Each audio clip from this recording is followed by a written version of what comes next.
Stand by. Contact.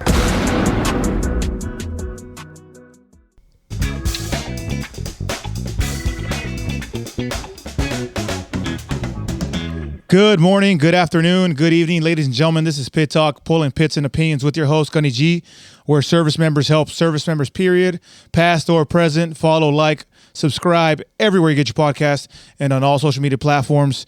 Let us know how we're doing. Any criticism is good criticism. I'll tell you what, I'll be honest.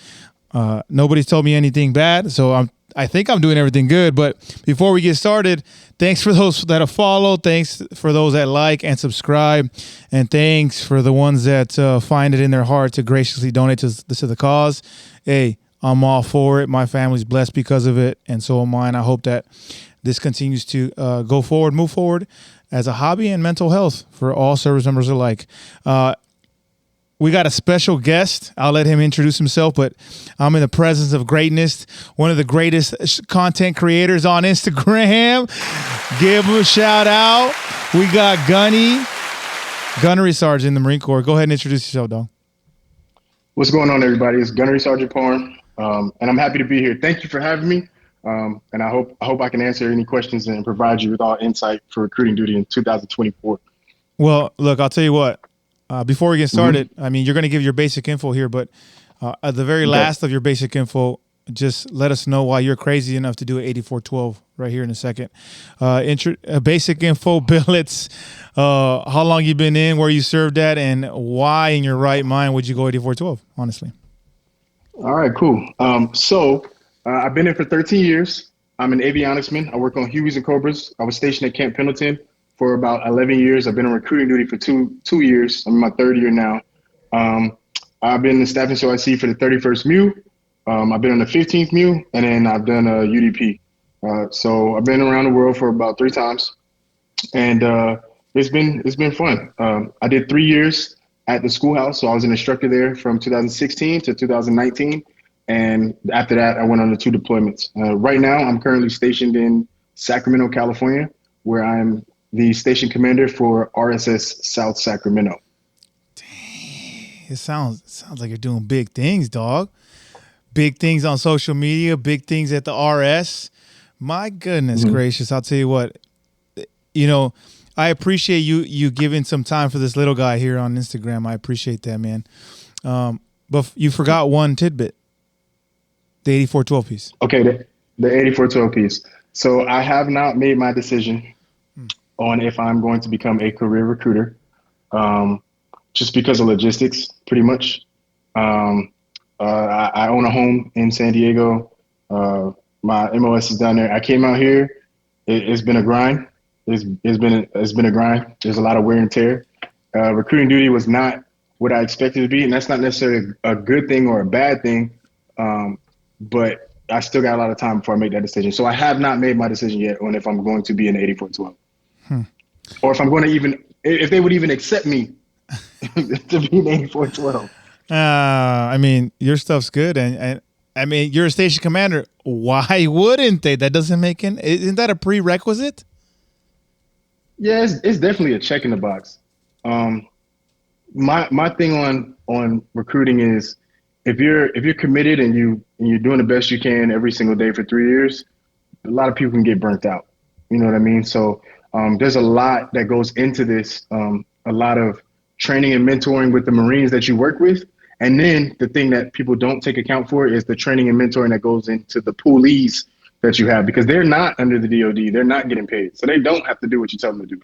And every now and then, sometimes that can take a lot of wear and tear or time away from your life, because you find yourself raising other people's kids and trying to put them in the right direction because there's no other choice. They have nobody else. So it's just something that I have to consider long term to make sure that it sets up not only myself for success, but everybody else that's under me.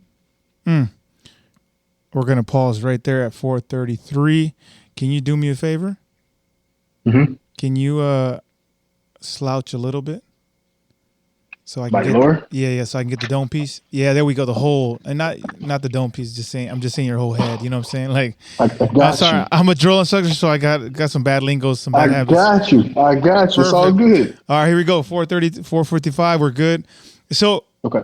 I mean, I don't know why they wouldn't accept you anyways, but I hope you make the right choice for you and your family and for the close ones around you. So I think either way you choose, you're an asset to the Marine Corps anyways. I'm just saying. Appreciate that. I'm trying my best. So let's get right into it, man. Meat potatoes.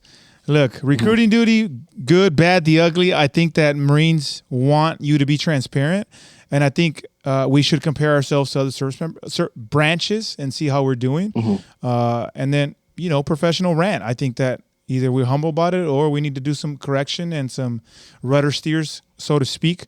I'm gonna hit it right off the bat. Look, hey, what's the biggest takeaway on recruiting duty that when Marines come in, or obviously for Marines, we can speak Marines, that join the field on the streets of recruiting, what's the biggest takeaway they're going to get after the end of the tour if they're successful? Okay, so that's actually a very easy question. Initiative. What? Initiative. If you have a successful tour on recruiting duty, you have developed some sort of initiative. And that's something that a lot of Marines don't come out here with. Because you got to think, we come from different MOSs. So there's some MOSs where the work comes right in front of you. You do the work, send it off, right? But then there are other MOSs where you actually go out and you have to troubleshoot. I'm going to use avionics terms. And you have to go find the problem, fix the problem, and then bring it back and certify it. So one thing about recruiting duty is that you're constantly on a hunt. You're constantly looking and finding something. You're never ahead. The biggest misconception is that, we're ahead, we're safe. I have a constant state of paranoia of how ahead I am, because you may be ahead, but somebody else might not be. And guess who they're going to come to cover that guy? They're going to come to you. I've been in positions where people have had to cover for me before, right? And in very small, few instances, people had to cover for me, right? But it happens. So in order to stay ahead, or at least give up the perception, you have to have initiative. So a lot of people that come back from successful tours on recruiting duty, their communication skills are better. Their scheduling, their time management is better, because those are things that are essential in order to make you a productive, successful recruiter. That's, I wasn't looking for, the 14 leadership traits, but that works. I'll tell you what, but. Okay. I'm not too late. That round is downrange. You can't go back. Anyways. Okay. But I got to ask though. So that's a pro. I mean, that's a pro. Yeah, that's a trait that, it's tangible, intangible. You can always build upon it. So that's good stuff, man. I'll tell you what though, we complain about the product, when they come through the pipeline, student pipeline, they're too comfortable, whatever. You can blame a lot of people, point the fingers. But let me ask you this. As a recruiter, I got to ask, we're throwing a lot of money out in terms of dudes that have prior, a contract under their belt to go to recruiting duty, just to be a recruiter. Do you think, this is a, professional opinion. I think that the more money we throw, the more the possibility that the recruiter is maybe not all in. And that's the type of product you're going to get on the streets. And therefore, that's the type of recruit / pulley that you're going to get. Is that a fair assessment, or tell me I'm wrong? I don't think so. So if are you talking about bonuses? Yep. Like to come out as a recruiter. So this is the thing with bonuses, right? If somebody volunteers to go on recruiting duty, which is one of the most feared jobs in the Marine Corps, right? Because you're out there, you're alone and afraid. You don't have resources like everybody else. We have to drive 45 minutes just to get to a hospital, the Air Force base, right? And a lot of people aren't used to that, right? A lot of people don't have that. They join at 18. They don't know what it's like to be outside in the real world. So bringing it back to what we're saying is the product of how I feel is the product of the recruit that goes to recruit training. Once we get them there, it's on the drill instructors. It's on the drill instructors. You're throwing shade. I think you're throwing shade, professional shade. I'm not. I'm not. I'm just saying. Time out. Okay. So you send them on their way, and there's nothing. What's that cell? The cell behind the cell, or what is it called? Service behind the sale. Oh, Service after the sale. yeah, service after the sale. Mm-hmm. So you don't think that you play a factor on the type of individual that goes to a recruit training? Absolutely. Yes. But there's only so much we can do within a certain amount of time. So if I get a kid that enlists Monday, right, 2 days from now, and then I ship them next Monday because they got a specific job they want, they're ready to go, I only have so much time with them. Remember, we're not paying these kids to show up to PTs and get slayed with Marines and work out. We're not paying them. So if the recruiter's influence, or if the recruiter isn't, it doesn't take on the role of a mentor, and sometimes it takes time. You know, you work with Marines and they just take a lot of time in order for you to get through to them. We don't have that luxury. Drill instructors, y'all got 13 weeks. And if they're not good enough, I got a call from a drill instructor today about one of my kids because he just was not getting it. He wakes up, his belt buckle is undone, his shoes are undone. He's like, yo, this kid, he's just not getting it. He's not a bad kid. And it's the worst thing. Drill instructor's like, he's not a bad kid.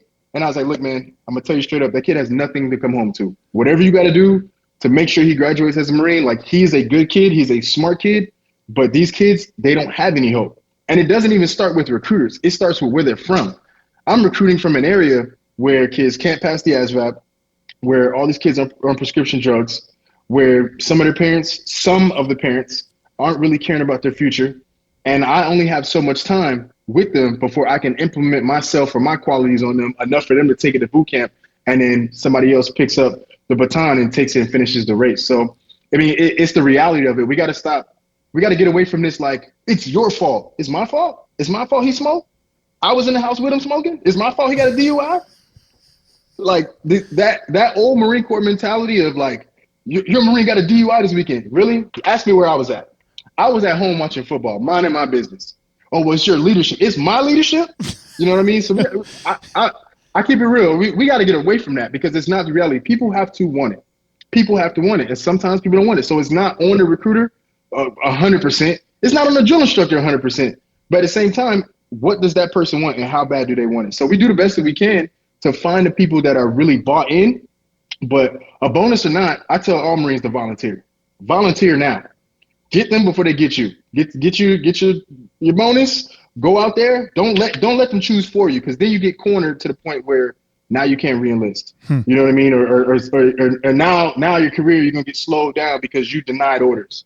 So you might as well just get it out the way. And SDAs do make you better. They do make you better, because I'm telling you right now, my management skills have skyrocketed from me being able to come out here on recruiting duty and do the things that me and my guys have accomplished, and theirs have too. That's good. Solid. Sure. Look, I'll tell you what, man, you got passionate there in a second. Just, you keep that energy, dog. Keep that energy. Look, I got you. Well, I mean, that touches that piece. Hey, here's what I'll ask. Here's what I'll say. You talk about the recruit and the benefit tags, right? I'm going to go back again. I have this conversation with a lot of them, and they want to like go around. I want you to be honest with me as much as possible. And if I'm wrong, tell me I'm wrong. I'm on the outside looking in. These benefit tags, there's a lot of me type of benefit tags. Mm-hmm. Do you want fun and adventure? Yes, I want fun and adventure. Do I want money? I want money. Do I want school? Mm-hmm. I want school. Right? So those are a lot of I's that you're starting off with. And that is what I'm talking about, the product. Are they thoroughly indoctrinated to loving core and country? No, probably not. Not yet. That's what we're here for as a drone instructor. Mm-hmm. But I have to ask, we have a lot of I benefit tags. Should we have a lot of more selfless service, always faithful type of, group encompassing type of benefit tags, vice just the I? I love that question. I'm going to tell you like this. The first two Marines you meet as an applicant are two completely different people. You meet a recruiter, and then you meet a drill instructor. Two completely different people. When it comes to the benefit tags, you got to remember you're working in sales. You're working in sales, right? People want to know how the Marine Corps is going to make them better. So when I pull these benefit tags out and I show you, I need to customize your interview to you. So what do you want? They pick their tags, the ones that they want, and then we show them how the Marine Corps is going to get it for them. So you can't really sell, servitude and God Country Core. That stuff that's in you or it's not. And by the time you go through boot camp, all that motivation and the grind, like you got to think about it. Think about everything that recruits go through. You shower together, you eat together, you train together. Everybody's farts smell the same because we're eating the same food. You know what I mean? Like turn on the vacuum. You know what I mean? Everybody's doing the same thing. And that's where you start to build that. Like I said, out here, it's different. So the benefit tags are designed for us to be able to customize what their values are and what they want out of the Marine Corps. So no, I don't think the benefit tags should be changed like that. I think they need to stay how they are because it also allows you to tailor your interview or your appointment to that person. Because if somebody tells you I'm financially struggling, now I have a talking point. If somebody tells you, education is really important to me, I want to join the Marine Corps, but I really want to get it. I want to go to college. You can say, hold on, big dog, check it out. Active duty service members do not pay a cent for school. You know what I mean? So that's what the benefit tags are for. And that's what they do. That's their purpose. I like that. I appreciate that counter. So just tell me I'm wrong. Just tell me I'm wrong, dog. You know what I'm saying, Joe? Keep it real 100 with me. No, you're not wrong. It's just sometimes you got to explain stuff and why it's like that, right? So, I mean, maybe that's leftover schoolhouse because we're not supposed to tell kids they're wrong. Say, hey, that's a good idea, but let's look at it like this. But yeah, you're wrong. You're wrong. There you go. Yeah, you're wrong. Hey, look, I'll tell you what, man, you're doing the Lord's work out there on the streets, but I got to, there's some things I got to ask. Okay. And drill instructor, I got to reference drill instructor duty. We're talking about SDA here. And my SDA was drill instructor duty, and nobody prepared me for what I was getting myself into. Nobody. Right. Whether it was through DI school, and then we did the, on the job training for that 1 week. And that was like, okay, that was nerve wracking. I don't know what I'm getting myself into. Right. Mm-hmm. And I understand the idea of not giving them all the information. So they're on their toes, so to speak.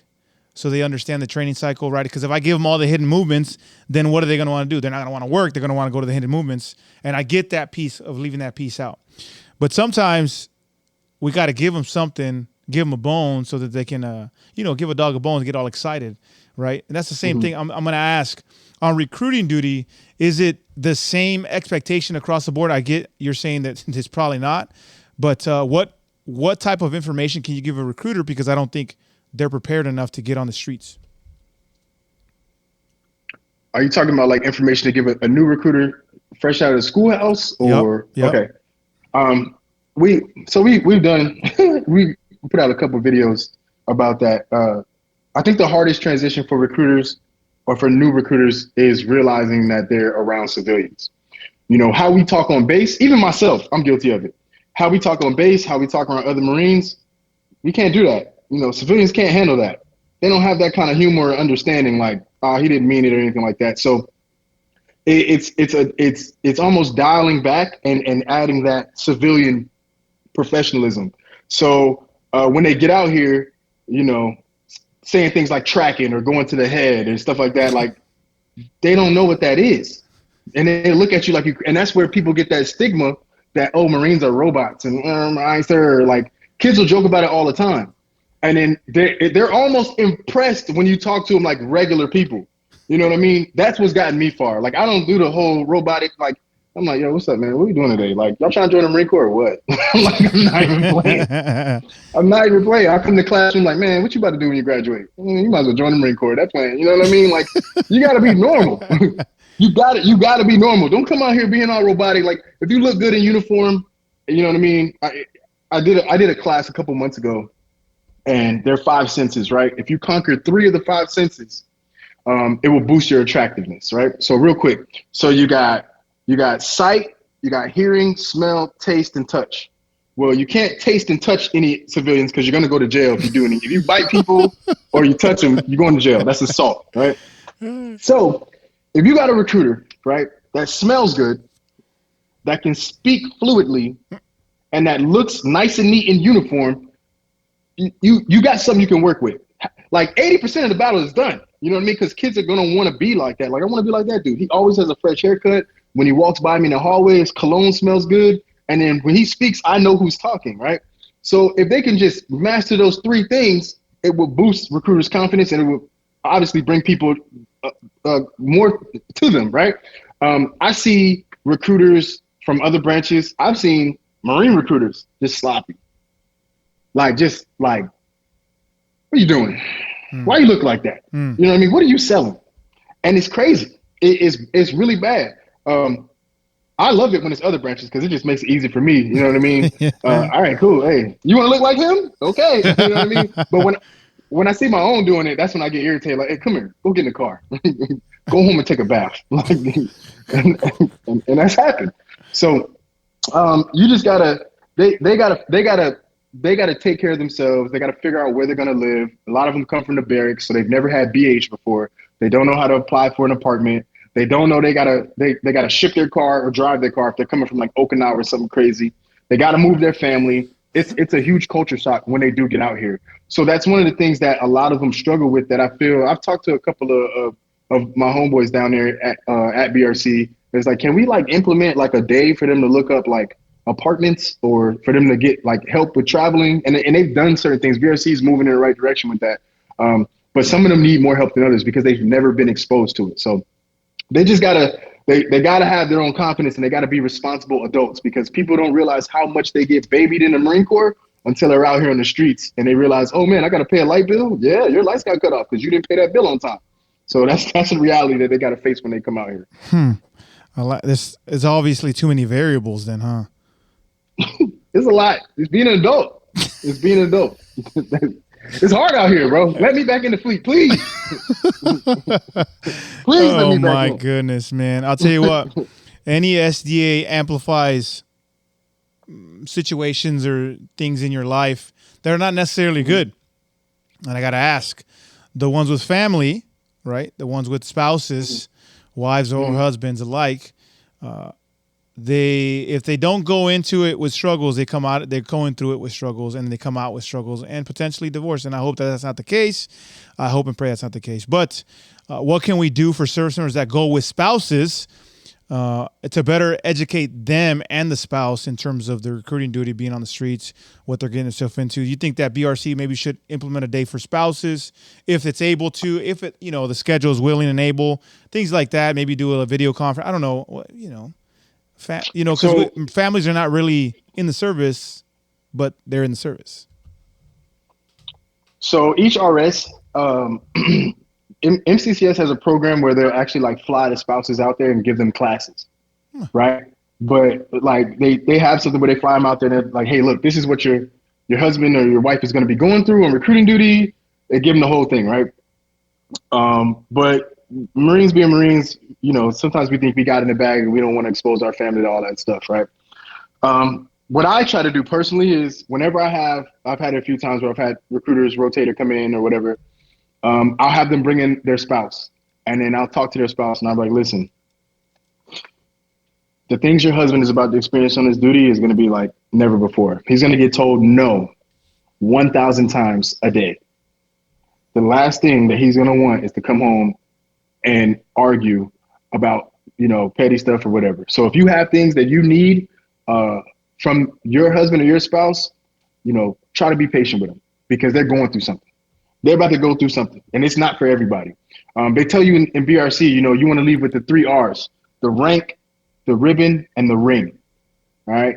Well, I'm already down to 2, me personally. All right, I'll put it like that. Yeah. Hey, you want the? I get it. I'm already down to 2, and you talk about coming in with problems or problems generating. It's stuff from a long time ago. So recruiting duty is going to amplify your problems. If anything, it's going to SDAs, because now you're not available and you don't have the same amount of access that you used to. And you took those 96s, those 72s, those days off, those federal holidays. You took them off for granted when you're in the fleet. But when you out here, now you're working. Working in sales, you don't really get time off like that. You know what I mean? So what happens is with the families, they have an adjustment period too. They have to go through the oh my God, I haven't seen dad in 3-4 days. Or dad may take me to school, but I know dad's not going to be home until 10 o'clock at night, 9 o'clock at night.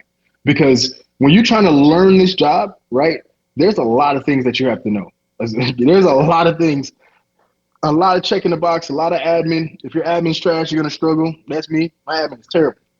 But the point is, there are things that you're going to go through, and it's not just going to be you, but it's going to be your family. And if they aren't briefed on it, then that's when families tend to struggle. So, I mean, it's the nature of the beast. Like, there's a lot of people that struggle with that.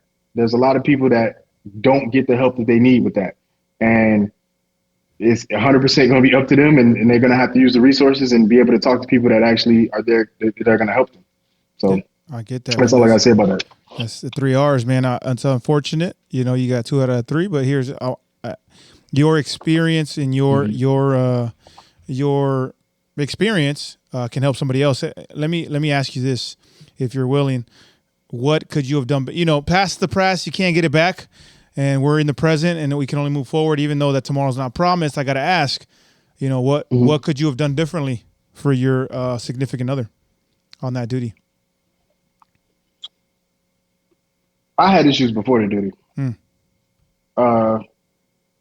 And nobody's perfect. I put it like this. Unless I would have done every single thing that was expected and asked of me, what else? If you have a spouse that pays the bills, takes the kids to school, picks the kids up, cooks on the weekends, takes the kids out, like, sometimes you can't win. My situation is a little bit different. It's not like I messed it up like that. Like, yeah, I'm a man. Sometimes I don't want to talk about emotions. You know what I mean? Yeah. Yeah. You're not going to see me cry. You're not going to see me. I'm not going to be the first one to express myself and like, oh, this is happening to me. No, I'm going to sit there. I'm going to be quiet. And then I'm a woosah and get up and go to work again and again and again. But after a while, like, it's only so much you can do to tell somebody, like, I need to get through this. And if they don't get it, that's on them. I would love to go in depth on this. I would love to, but that's a long story. That is a long story. Oh, that's a long story. Like, I'll tell you what, you know, one of my experiences is sometimes when I talk to other men, and again, this is only men because we're men. So if you're listening, you're a female, obviously you can't relate to this part, but I think that when I talk to other service members that are men, the moment they do try to express themselves and they get shut down, they don't do it ever again. And here's what I'll tell you, man. It's unfortunate. I don't know if that's the case with you, and I'm gonna say, you know, I don't know you, and I don't know you like that, and I hope that's not what it was. I tell you like this. I got cheated on and I caught her. Oh boy. While I was working. I was just asking, you know what I'm saying? Like the men. Look, they got Tom Brady, all right? So they got Tom Brady, they could definitely get me, okay? Oh, boy. Look at Will Smith, you know what I'm saying? Like, I ain't nothing. So, there it is. So, oh, boy. I just asked, I was like, look, if you ever gonna do that to your man, just make sure he doesn't find out. That's hard to come back from. So, yeah, that happened, and that ruined everything, like, especially for me, because I consider myself a man's man, so, like, pause, no Diddy. But, like, it's just certain things as a man you can't accept. So I would never be able to come back from that. That's fair. Yep. That's fair. Well, you know, I think we should just end it there then. I don't know if we can continue. That was a lot. You just threw a lot at me, man. That was like a piece of, you know. I'm good. Okay. I didn't know if you were trying to take it in that direction. No, man, like, I was just saying, just in general. I was just saying in general, when you get shut down, then you're like, no, that's not it. Here it is.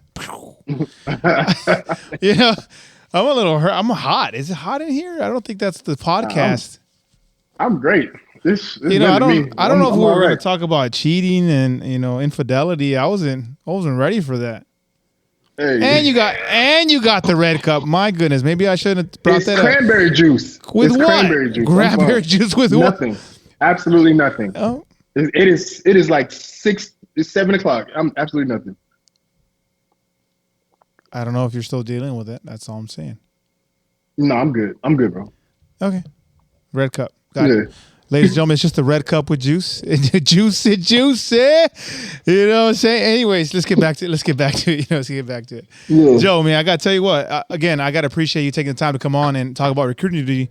But I got to ask. I got to ask, man, how you know, I talk to my kids. I'm like, hey, well, who's the first president? Or, how many Bill of Rights do we have? What's the Declaration of Independence?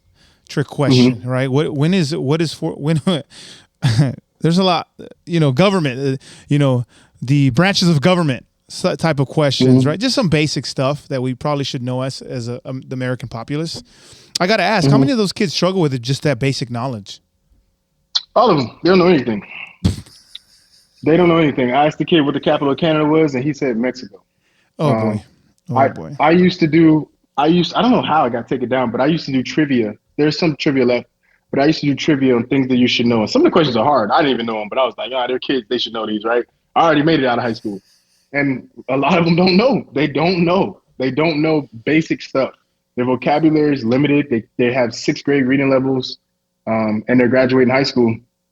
These are future doctors and lawyers, and business owners. Everybody wants to be an entrepreneur now because they think it's easy like that. So, yeah, it's pretty rough out there. You got some good kids, but the GPA, the weight that a GPA holds in 2024 and the weight it held back in 2007, they're not the same. Because I graduated with a 2.1 and I scored a 70 on the ASVAB. I've got kids that have a 4.7 and they're getting 25s. And it's like, it's a 10th grade level test. What are you doing? So that's the future. Good job. Oh boy. I don't know, man. I'm going to point the finger at the public education, the big old three-letter federal agency, public education. I'm going to blame that because, that's their job. Is to teach, the four core, what is it? Little thingies of history, science, math, and reading, reading. Yeah. So a lot of the teachers are getting their hands tied. Kids don't have to show up; they get forced to graduate them. I had a video that hit like 1.2 million views on the reels on my page. I pinned it to the top if you get bored and want to look at it. But it was pretty much talking about how the education system is pushing kids through. Just to get them out. And the thing is, these kids get excited when they get accepted to these big colleges because they have these GPAs that are fluffed. And then the colleges are going to accept you because they want you to take out that student loan.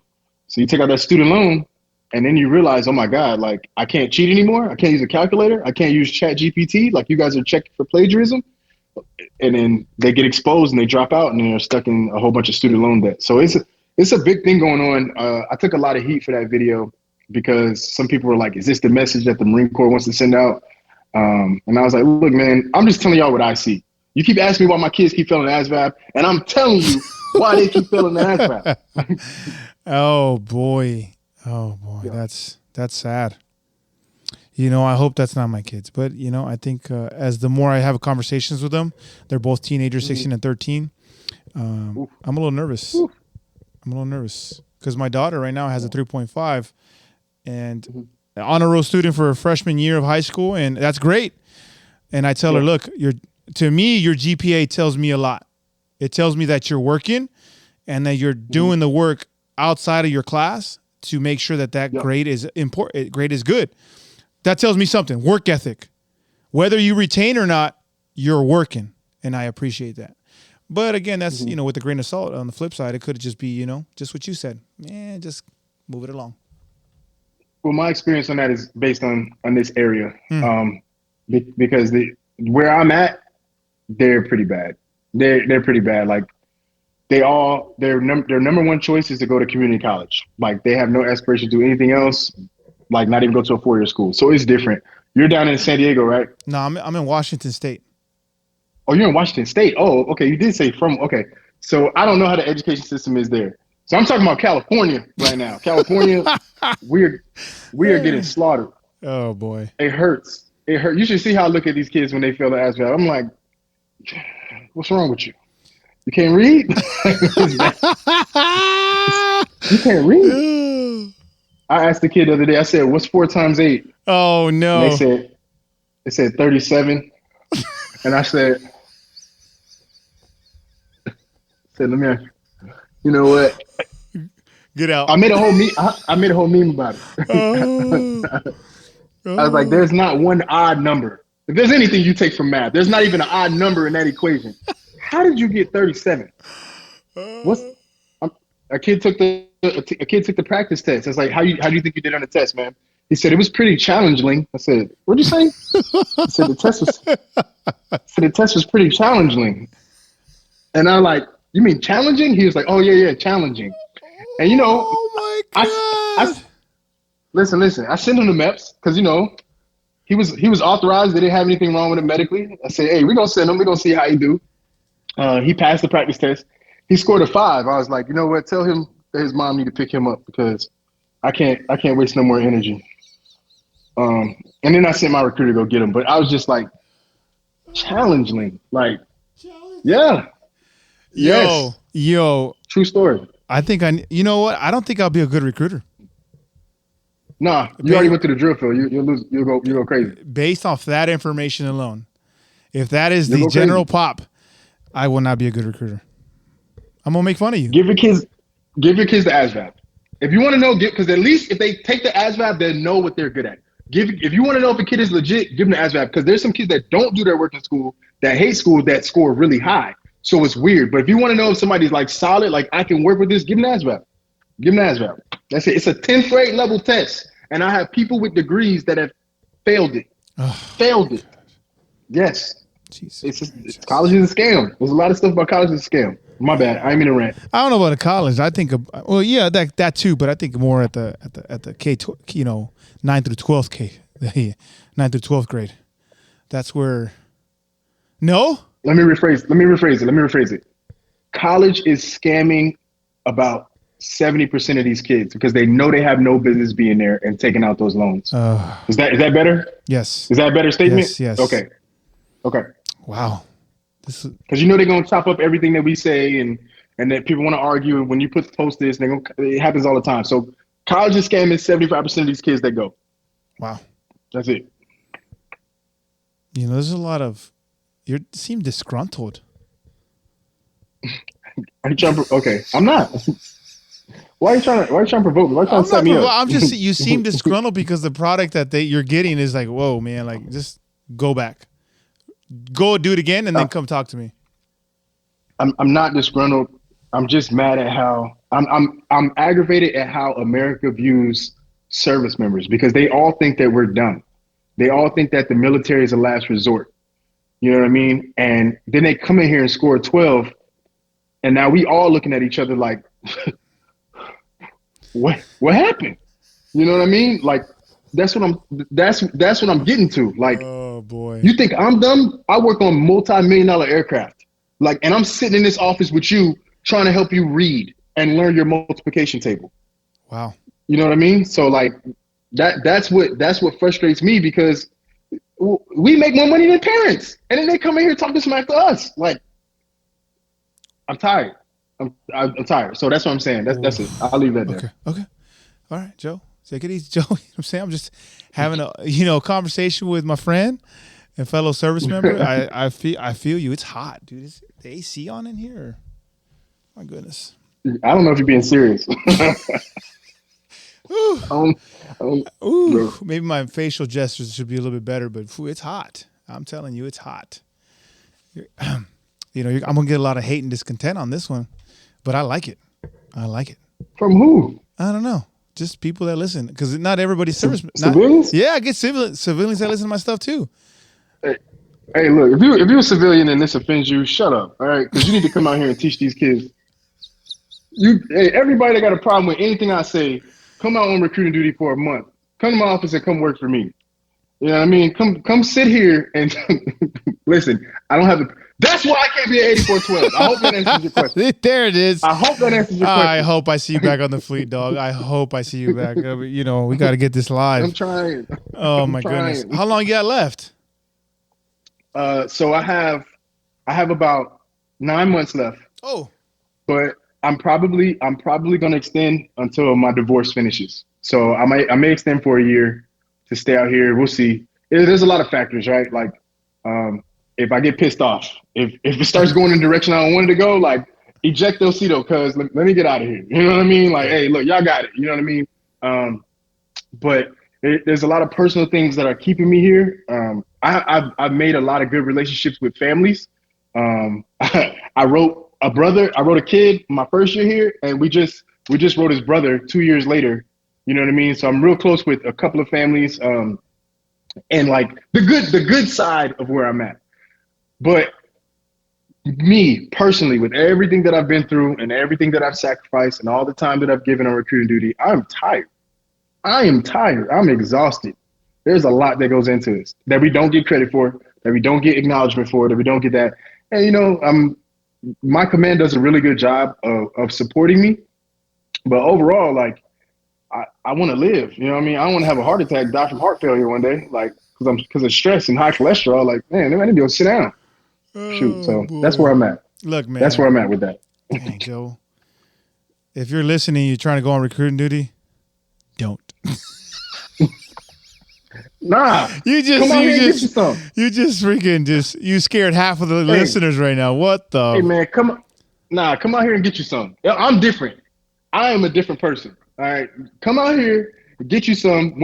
As soon as you get your orders, buy a house, live there for 3 years. So when you're done recruiting duty, you can rent it out. You own property in another state. Like, do things the right way. These are classes that they need to get in BRC. Hey, y'all need to start looking at this. Talk to your command. Be like, hey, are you sure you're going to leave me here? Because I'm going to buy a house. Yes, we're going to leave you there, buy a house, work hard, refuse to fail. Like, that's my thing. When you get used to performing at a high level for so long, you know what I mean? You know what I'm saying? Eventually, your body breaks down. You can't take it anymore because it becomes a lifestyle. Yeah. You know, I've had a conversation with another one of my fellow friends who's an 8412. And I'm talking to him, and he's like, bro, man, the thing about me and you is just we come too far to lose. And I'm like, yes, but I don't want that stress no more. I'm tired. You know what I mean? You ever seen Forrest Gump? Yep. You ever seen Forrest Gump? Remember he was running? Yeah. And then all those people were following him, and he got to there, he's like, all right, I'm tired now. I'm going to go home. That's how I feel. I feel like Forrest Gump. I think I'm going to go home now. Like, I'm tired, man. So that's where I'm at. That's crazy. There's a lot going on there, man. I hope it all works itself out because we need you back on the fleet. There's no way that you're not an asset to the fleet and recruiting duty. But, I got to ask. Do you plan on rolling over that content creation to when you get to the fleet or what? Okay, so this is my thing, right? People ask me about that all the time. So my personality and the way that I am, I've always been that way. I've literally always been that. I've always been witty. I've always been, outspoken since I was a Lance Corporal. You know what I mean? Like it's like, hey, this isn't right. We shouldn't do this. Hey, this is messed up. Hey, we're making double work for ourselves. Like I've always been like that. So when it comes to like creating content, like I'm very simple. I'll drop a meme here and there. I'll get some cinematic shot and post a motivational quote. But if I were to go back to the fleet, I would probably dig more in depth in like showing people what the Marine Corps has done for them. Like I'm always going to be pro Marine Corps. I'm always going to promote the Marine Corps. This is my team. Why the hell would I tell you something about the Army, Navy, Air Force? I don't know them like that. You know what I'm saying? Like this is us. So like when I do get back to the fleet, I'm going to find all my little minions that I put in and do a check-in. Hey, how you doing, man? What's going on? Hey, Gunny, what's up? Yeah, let's go. Let's go to the chow hall. Let's go something to eat. Like when I do travel down there, I usually try to stop in and see them when I get down there. So I always stop, say what's up, to the best I can. Like because everything's busy. Last time I was down there, I was for a retirement, so I got to see like 3 of them. But I'm still gonna be me. Like nothing's gonna change about me at all. It's not. I'm still like this. So as far as creating content, before I even came on recruiting duty, I have a whole YouTube channel. I used to game on there. I used to come home from work off night crew and play video games and then talk to people online. Like, so I've always been out, but recruiting duty just took off because it was so relatable, right? Because I play one specific video game. You only, interacting with that community. But I think one of the reasons why a lot of my stuff will take off is because there's some recruiters sitting all the way in BF in Alaska, like, dang. And then they see something that I put up and they're like, oh my God, that's funny. Hey, that just happened to me, right? So then they take that and then they put it up there, which is cool. I don't have a problem with it. Now, some of the stuff y'all be spreading too far and then district gets in, I get in trouble, right? But like, this is stuff that's really happening to us. These, whatever, if you see a skit or if you see a story or if you see a meme, that's really something that happened, because sometimes people be talking to me and they say something crazy and I'd be like, hold on one second, let me write that down real quick, and then I can come back and content, right? So it's that simple for me. What I thought about, what I really thought about, because we got the leash on us, but I have enough material to become a stand-up comedian because the stuff that happens to me on recruiting duty is hilarious. It's literally, it's the funniest stuff I ever seen in my life. Like you'll sit in the car and you'll be like, how did that happen? Like, you can tell a story and it's hilarious. So yeah, I'll probably still be out there. To y'all, it'll be content, but to me, it's just stuff. It's just my life. Like, people think my life is funny. Like, sure. That's it. Oh, that's wild, man. Well, I hope that you dabble in comedic relief every once in a while. At least when you leave, after you leave recruiting, because you already know people be looking at you from the top for some odd reason. They care about what you're doing down at your level. Like they're pushing in pulleys to the MEPS. I'm trying to make their mission. And they hating on me, making my life harder. Okay. All right. You know what I'm saying? I wanted to touch on that very vaguely. I love your memes. What's it? You're considered a what is it? Physilast? What is it? Okay, so I can never say it. It was a joke. I took like scriptures and I just put Peasy in front of it. So if you have Ecclesiastes, it's P-Ecclesiastes.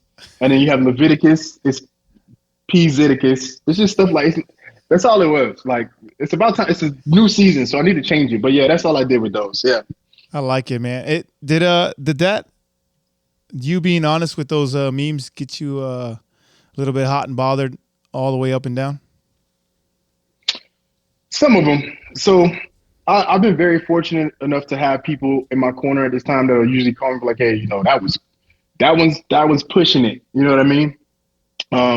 So when somebody I respect calls me and says, hey man, you're my boy, I can't let you, I don't want nobody come at you and be like, all right, you know what I mean?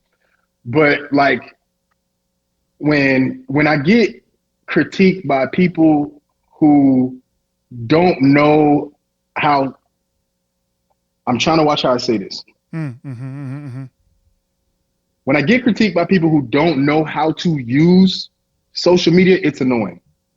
It's annoying because there are certain flavors you got to put in the cake in order to make the cake sell, right? So my rule for any type of content is it has to be three things, and you can take this with you, right? The acronym is FRI, F-R-I, right? So any content you put out, it needs to be funny, it needs to be relatable, and it needs to be informative. If you hit those three, then most of the time you're going to catch people's attention. I've had stuff that launched for 1 million. I think I hit 1 million like 3 times, right? Which is crazy because I haven't got a cent from Instagram. I can't figure out how to monetize my stuff, but it's not something I'm really into. I just think of this stuff. You don't understand. Like, have I cursed on here? We're not allowed to curse. We don't curse on here, right? You can do whatever you want, man. This is your show. I'm just talking to you. All right. Well, don't tell me that. But anyway, like some of this stuff that I be making, I be taking a shit and I just be, here you go, launch. Like, I don't really be thinking that much. And that's probably why people hit me up. But like, I just be on the toilet, just, that's funny, click, So I think the Marine Corps has to do a better job of, or people that are higher up, they got to do a better job of trying to understand or do research and like, okay, what was the motive behind that? Or what did he mean by that? Or anything like that. And they got to be willing to back us because we're saving them money. This is free advertisement. When you see us presenting a check to a high school, you know what I mean? When you see us out here handing out turkeys on Thanksgiving or giving toys for tots, like these are things that they could capitalize on that Marines are doing every day that don't get recognized or don't see. And it's not that we're asking for it, but for you to pick and choose what you want to attack. Hey, yo, look at the good stuff I did. Yo, look at the entire body of work before you come at me about something that you don't understand or just made you feel a certain way for whatever personal reason that you have, which we ain't gonna go in depth on that. That's the one right there. Yeah, that's it, man. It's like, hey, I say something and then you're offended. Whoa. I'm offended that you're offended. Time out. Step back a little bit. Let's have a conversation before you jump the gun. You know what I'm saying? Yeah. Like, I remember doing a show about what was it? It was with my Uncle Pete Zuniga. Somebody mentioned women, or I think he mentioned women about a certain MOS, and that information got taken out. And then I got a nasty email, but like, hey, you need to take this down. Blah blah blah blah blah. You're offending women. Blah, blah. I'm like, oh, I didn't even say anything though. What did I say? And then I had a couple girls, but hey, can you look this over before I take it down? Because I'm getting these little death threat emails before I publish. And they said, sure enough, man, it's nothing offended. They just took it out of context and they didn't really know what you were talking about. But again, civilians and service members alike, they both hear it. They all hear my podcast. They hear the podcast and they're like, okay, well, what is he talking about? If you don't know, you don't know. Just say you don't know and just get me a comment. Or just keep scrolling. Just keep scrolling. That's all you got to do. That's all you got to do is keep scrolling. Like you don't really have to sit there and keep looking like, I'm going to type this whole, because you wasted time. It's too much. Like, so me, I'll tell you this, you'll get trolls, right? That'll say stuff on Instagram or whatever. They'll just say something because they want some attention. Now, this is my thing. I'll argue back and forth with a troll in the comments. Do you know why? Because he's a troll? Nah, because it boosts the algorithm. When you go back and forth in your comments, somebody in the Instagram world is like, oh my God, something's going on over there. And then they start spreading it. So I'll sit there and go back and forth with a troll all day, right? But then when yes, Chico, but when, somebody who's supposed to be on your side or somebody who's supposed to be supporting you is sitting there picking, I don't like this, I don't like that, I don't like this. Well, let me ask you a question. What have you done? What have you done to help us? You want to know where the kids are at? They're on Instagram. You want to know where the kids are at? They're on Snapchat. I don't have a Snapchat. I don't do that. You want to know where the kids are at? They're on TikTok.